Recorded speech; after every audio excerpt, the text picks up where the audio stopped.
بسم اللہ الرحمن الرحیم السلام علیکم ورحمۃ اللہ وبرکاتہ۔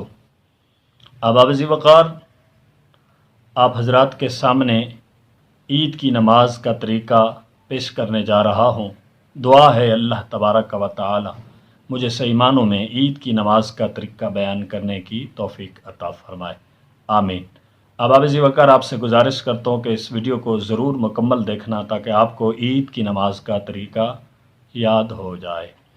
احباب وقار، سب سے پہلے نیت کرنا ہے۔ نیت دل کے ارادے کو کہتے ہیں، لیکن مختلف علاقوں میں مختلف زبانوں پر جو الفاظ ادا کیے جاتے ہیں وہ الفاظ میں بھی آپ کے سامنے رکھنا چاہتا ہوں۔ نیت کرتا ہوں میں اس نماز کی پڑھتا ہوں خاص واسطے اللہ تعالیٰ کے 2 رکعت نماز عید الاضحیٰ واجب سمیت 6 تکبیر زیدوں کے، منہ طرف میرا خانہ کعبہ شریف کے، حاضر پیچھے اس امام صاحب کے اللہ اکبر کہتے ہوئے ہاتھوں کو باندھ لینا ہے، امام صاحب نے بھی اور مقتدی حضرات نے بھی۔ پھر ثنا پڑھی جائے گی، سبحانک اللہم و بحمدک و تبارک اسمک و تعالی جدک ولا الہ غیرک۔ اس کے بعد امام صاحب نے دونوں ہاتھوں کو اٹھا کر دونوں کانوں کی لو تک لے جا کر اللہ اکبر کہتے ہوئے ہاتھوں کو چھوڑ دینا ہے۔ اسی طرح مقتدی حضرات نے بھی کرنا ہے۔ پھر دوسری مرتبہ بھی امام صاحب نے دونوں ہاتھوں کو اٹھا کر دونوں کانوں کی لو تک لے جا کر اللہ اکبر کہتے ہوئے ہاتھوں کو چھوڑ دینا ہے۔ پھر تیسری مرتبہ بھی امام صاحب نے دونوں ہاتھوں کو اٹھا کر دونوں کانوں کی لو تک لے جا کر اللہ اکبر کہتے ہوئے ہاتھوں کو باندھ لینا ہے۔ اسی طرح مقتدی حضرات نے بھی ہاتھوں کو باندھ لینا ہے، یعنی 2 مرتبہ اللہ اکبر کہتے ہوئے ہاتھوں کو چھوڑ دینا ہے، تیسری مرتبہ ہاتھوں کو باندھ لینا ہے۔ پھر امام صاحب نے تعوذ پڑھنا ہے، تسمیہ پڑھنی ہے، سورت فاتحہ پڑھنی ہے۔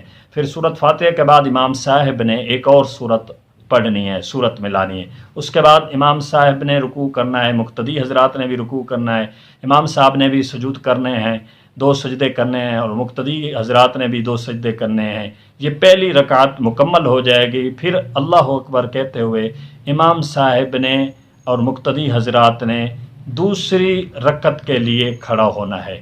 جب دوسری رکعت کے لیے کھڑے ہوں گے تو امام صاحب نے پھر تسمیہ پڑھنی ہے، سورت فاتحہ الحمد شریف پڑھنی ہے، پھر کوئی بھی سورت امام صاحب نے پڑھنی ہے، سورت فاتحہ کے ساتھ ملانی ہے۔ پھر اس کے پڑھنے کے بعد پھر امام صاحب نے دونوں ہاتھوں کو اٹھانا ہے، اٹھا کر کانوں کی لو تک لے جا کر اللہ اکبر کہتے ہوئے ہاتھوں کو چھوڑ دینا ہے۔ اسی طرح مقتدی حضرات نے بھی کرنا ہے۔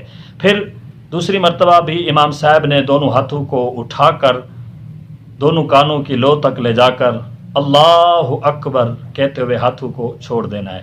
اسی طرح مقتدی حضرات نے بھی کرنا ہے۔ پھر تیسری مرتبہ بھی امام صاحب نے دونوں ہاتھوں کو اٹھا کر دونوں کانوں کی لو تک لے جا کر اللہ اکبر کہتے ہوئے ہاتھوں کو چھوڑ دینا ہے۔ اسی طرح مقتدی حضرات نے بھی کرنا ہے۔ اب چوتھی تکبیر کے لیے امام صاحب نے ہاتھ نہیں اٹھانے، نہ مقتدی حضرات نے اٹھانے ہیں، بلکہ اللہ اکبر کہتے ہوئے رکوع میں چلے جانا ہے۔ اسی طرح مقتدی حضرات نے بھی رکوع میں چلے جانا ہے۔ پھر رکوع ہوگا، رکوع کے بعد سجود ہوگا، 2 سجدے ہوں گے، پھر اس کے بعد اتحیات مکمل پڑھی جائے گی، پھر سلام پھیرا جائے گا، پھر 2 خطبے ہوں گے، پھر دعا ہوگی۔ یہ عید کی نماز کا طریقہ ہے۔ اب احباب وقار، ایک روایت بھی سماعت فرماتے جائیں۔ نبی کریم صلی اللہ علیہ وسلم نے ارشاد فرمایا، جو شخص ان 5 راتوں میں شب بیداری کرے، جو ان 5 راتوں میں شب بیداری کرے، یعنی عبادت کرے ان راتوں میں، تو اس کے لیے جنت واجب ہو جاتی ہے۔ وہ کون کون سی 5 راتیں ہیں؟ پہلی رات سرکار علیہ السلام نے فرمایا لیلۃ الفطر، یعنی عید الفطر کی رات ہے۔ پھر دوسرے نمبر پر نبی کریم علیہ السلام نے فرمایا وہ 15 شعبان المعظم کی رات ہے۔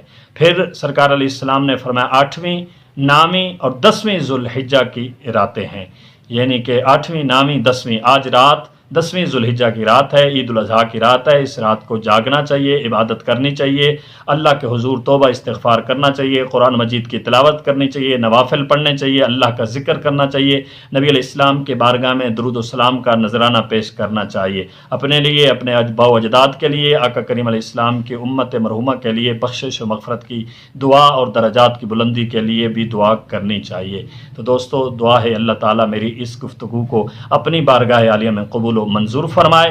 اللہ تعالی ہمیں عید کی نماز کا طریقہ صحیح معنوں میں سمجھنے کی توفیق عطا فرمائے، آمین ثم آمین، وما علینا الا البلاغ المبین۔